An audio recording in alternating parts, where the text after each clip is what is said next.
కరీంనగర్, నిజామాబాద్, ఆదిలాబాద్, మెదక్ జిల్లాల graduate MLC ఎన్నికల హడావుడి మొదలైంది. మరికొద్ది నెలల్లో జరిగే ఎన్నిక కోసం ఓటర్ నమోదు ప్రక్రియ ఎన్నికల సంఘం ప్రారంభించింది. ఆల్ఫోర్డ్స్ విద్యాసంస్థల అధినేత, ప్రముఖ విద్యావేత్త డాక్టర్ వి. నరేందర్ రెడ్డి ఈ స్థానానికి పోటీ పడేందుకు సిద్ధమయ్యారు. ఇప్పటికే నరేందర్ రెడ్డి ఈ నియోజకవర్గ పరిధిలో అన్ని ప్రాంతాల్లో పర్యటించి ఓటర్ల నమోదు కార్యక్రమాన్ని ముమ్మరం చేస్తున్నారు. ఈ సందర్భంగా ఆయన సుమన్ టీవీ ద్వారా గ్రాడ్యుయేట్ ఎమ్మెల్సీ ఎన్నికల కోసం ఓటర్లుగా నమోదు చేయదలుచుకున్న వారికి కొన్ని సూచనలు చేస్తున్నారు. అవేంటో ఆయన మాటల్లోనే విందాం. నమస్తే అందరికీ. మరి కరీంనగర్, ఆదిలాబాద్, మెదక్, నిజామాబాద్ పట్టభద్రుల ఎమ్మెల్సీ ఎన్నికలు మరి ఫిబ్రవరి లేదా మార్చిలో రాబోతున్న తరుణంలో పట్టభద్రులందరూ కూడా నవంబర్ 6 మరి ఎన్రోల్ చేసుకోవాల్సిందిగా విజ్ఞప్తి చేస్తున్నాం. నవంబర్ 6 అనేది ఆల్మోస్ట్ ఇంకా చాలా తక్కువ సమయం ఉంది కాబట్టి మరి ఒకవైపు ఇటు ఫెస్టివల్ హాలిడేస్ ఇవన్నీ ఉన్నాయి కాబట్టి త్వరగా మరి ఆఫ్లైన్ మరియు ఆన్లైన్ రెండు కూడా చేస్తూ ఎన్రోల్ చేసుకోవాల్సిందిగా కోరుతున్నాం. చాలామంది మరి హైదరాబాద్లో ఉన్న వాళ్ళు లేదా ఇంటర్నెట్ ఫెసిలిటీ ఉన్న వాళ్ళు ఇంట్లో నుంచి ఆన్లైన్ చేసుకొని నేను అన్ని చేశాను అని వదిలేస్తున్నారు. దయచేసి పట్టభద్రులారా, మీరు ఆన్లైన్ చేసిన తర్వాత ఆన్లైన్ సబ్మిట్ చేసిన తర్వాత వచ్చే నంబర్ని ఆఫ్లైన్ ఫామ్ నెంబర్ 18 ఫిలప్ చేసి దాని మీద అప్లికేషన్ నెంబర్ వేసి దానికి మీ యొక్క డిగ్రీ సర్టిఫికేట్ను జతపరిచి ఒక పాస్పోర్ట్ సైజ్ ఫోటోగ్రాఫ్ని చేసి ఆ సర్టిఫికేట్ పైన కూడా మీ యొక్క సిగ్నేచర్, తర్వాత ఫామ్ నెంబర్ 18 బ్యాక్ సైడ్ కూడా సిగ్నేచర్ చేసి క్లియర్గా ఫామ్ నెంబర్ 18లో ఉన్నాయి అన్నీ కూడా డీటెయిల్స్ అన్నీ చాలా జాగ్రత్తగా ఫిలప్ చేసి ఈ కాపీని మనం ఎంఆర్ఓ ఆఫీస్లో కానీ తహసీల్దార్ ఆఫీసులో కానీ ఇక్కడ మన ప్రతి కేంద్రంలో ప్రతి జిల్లా కేంద్రాల్లో కొన్ని నిర్ణీతమైన ఆఫీసులు ఉన్నాయి, అందులో మీరు సబ్మిట్ చేయడం అనేది కంపల్సరీ. ఆన్లైన్ చేసిన తర్వాత ఆఫ్లైన్ చేయడం కూడా కంపల్సరీ అన్న విషయాన్ని గుర్తుపెట్టుకోవాలి. డైరెక్ట్గా ఆన్లైన్తో మనం చేయలేం, డైరెక్ట్గా ఓన్లీ ఆఫ్లైన్తో కూడా చేయలేం. ఆన్లైన్ మరియు ఆఫ్లైన్ ఈ రెండింటి ద్వారా మీరు చేసుకోవాలని కోరుతున్నాం. దీనికి ప్రతి డిగ్రీ పాస్ అయిన వాళ్ళందరూ కూడా అర్హులు. 2021 మరియు దానికంటే ముందు డిగ్రీ ఉత్తీర్ణులైన వాళ్ళందరూ కూడా అర్హులు అన్న విషయాన్ని గమనించాలి. మరి మనం ఏ యూనివర్సిటీలో చేసాం, డిస్టెన్స్, అంబేద్కర్, తర్వాత యూనివర్సిటీ ఏదైనా పర్లేదు, పాస్ పర్సంటేజ్ ఏదైనా పర్లేదు, పాస్ అయి ఉండాలన్నది మాత్రమే మనం గుర్తుపెట్టుకోవాలి. ముఖ్యంగా చాలామంది బీటెక్ గ్రాడ్యుయేట్స్ కూడా మేము ఎలిజిబుల్ అని మనం అడుగుతున్నారు. బీటెక్ గ్రాడ్యుయేట్స్ కూడా అర్హులే అన్న విషయాన్ని కూడా దీన్ని మనం గమనించాలి. ఈవెన్ బీ ఫార్మసీ, ఎంబీబీఎస్ వీళ్ళందరూ కూడా BA, BCom, BSc, B pharmacy వీళ్ళందరూ కూడా అర్హులే అన్న విషయాన్ని గమనిస్తూ మరి గ్రాడ్యుయేట్ల గురించి మాత్రమే ఏర్పాటైంది ఇది గ్రాడ్యుయేట్ ఎమ్మెల్సీ. కాబట్టి ప్రియమైన పట్టభద్రులారా, మీరందరూ కూడా ఎన్రోల్ చేసుకొని మరి యువశక్తి అంటే ఏంటి, పట్టభద్రుల పవర్ అంటే ఏంటి నిరూపించాల్సిన సమయం ఆసన్నమైంది. మరి పట్టభద్రులందరూ కూడా మరి మన కొరకే ఎన్నుకున్న దాన్ని, దీన్ని ఒక మంచి లీడర్ని ఎన్నుకొని మనం రాబోయే రోజుల్లో పట్టభద్రుల కొరకే పోరాడే ఒక వ్యక్తిగా నేను ఉండాలని ఆశాభావంతో నేనున్నాను. మరి ఇప్పుడు చూసుకున్నట్లయితే పట్టభద్రుల ఎమ్మెల్సీలో గతంలో ఎన్నికైన వాళ్ళందరూ కూడా ఒక రియల్ పొలిటీషియన్స్ వారి గ్యాప్ను ఫిలప్ చేసుకోవడానికి మాత్రమే వచ్చినట్టుగా కనబడుతుంది తప్ప కానీ అన్ఎంప్లాయిడ్ గురించి కానీ ఎంప్లాయిడ్ గురించి కానీ వారు ఆలోచించింది కానీ చేసింది కానీ చాలా తక్కువ అని భావించవచ్చు. కాబట్టి ప్రియమైన పట్టభద్రులారా, తప్పకుండా ప్రతి సమస్య నేను గమనించున్నాను.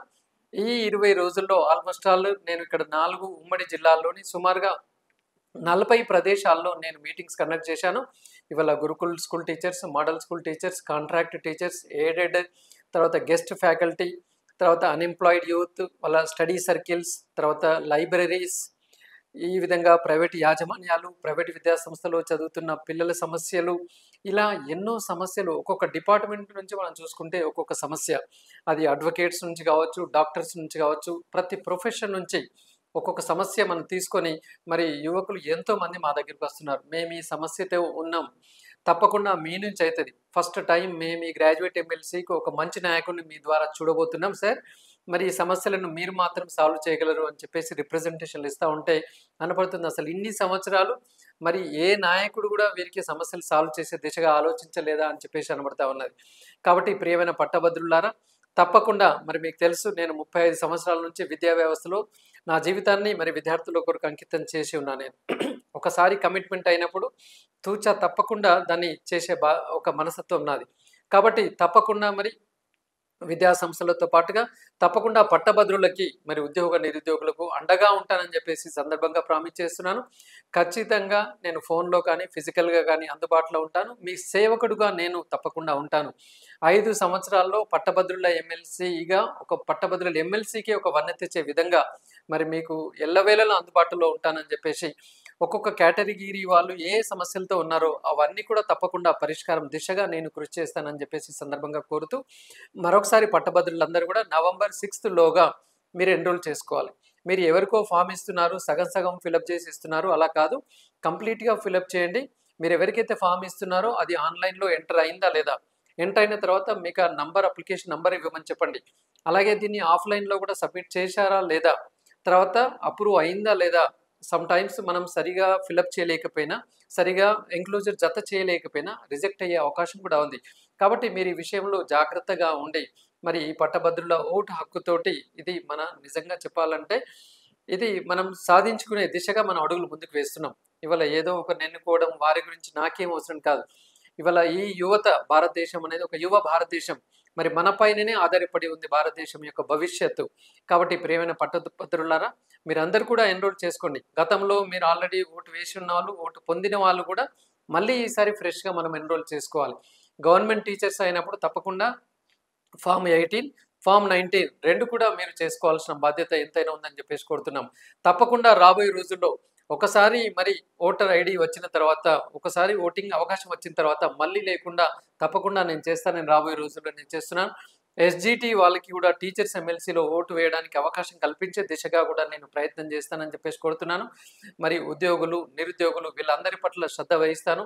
ముఖ్యంగా నిరుద్యోగులు, ఒకవైపు ఇవాళ ఎన్నో ఉద్యోగాలు ఖాళీలు కనబడుతున్నాయి. ఎట్ ద సేమ్ టైం ఇవాళ మరి డిగ్రీలు, పీజీలు, పిహెచ్డీలు కంప్లీట్ చేసుకొని మరి సంవత్సరాల తరబడి మరి సొంతగా ప్రిపేర్ అవుతూ నిరీక్షణలో మునిగి ఉన్న ఆ నిరుద్యోగుల యువతలను చూస్తుంటే ఎంతో బాధగా కనబడుతుంది.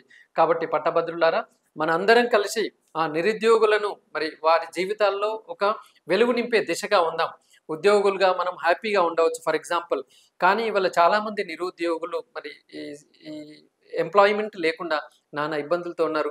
వాళ్ళందరికీ మనం ఎంప్లాయ్మెంట్ కలిగించే దిశగా ఉండాలంటే వీరందరికీ మరి పట్టభద్రులకి, ప్రభుత్వానికి మధ్య ఒక వారధిగా ఉండాలని నేను అనుకుంటున్నాను. తప్పకుండా అందరి జీవితాల్లో ఒక వెలుగు నింపే దిశగా నేను ప్రయత్నం చేస్తానని చెప్తున్నాను. కాబట్టి ప్రియమైన పట్టభద్రులారా, మరి నవంబర్ 6లోగా మీరందరూ కూడా ఆన్లైన్ మరియు ఆఫ్లైన్లో మీ యొక్క డీటెయిల్స్తో తప్పకుండా ఎన్రోల్ చేసుకోవాల్సిందిగా కోరుతున్నాను.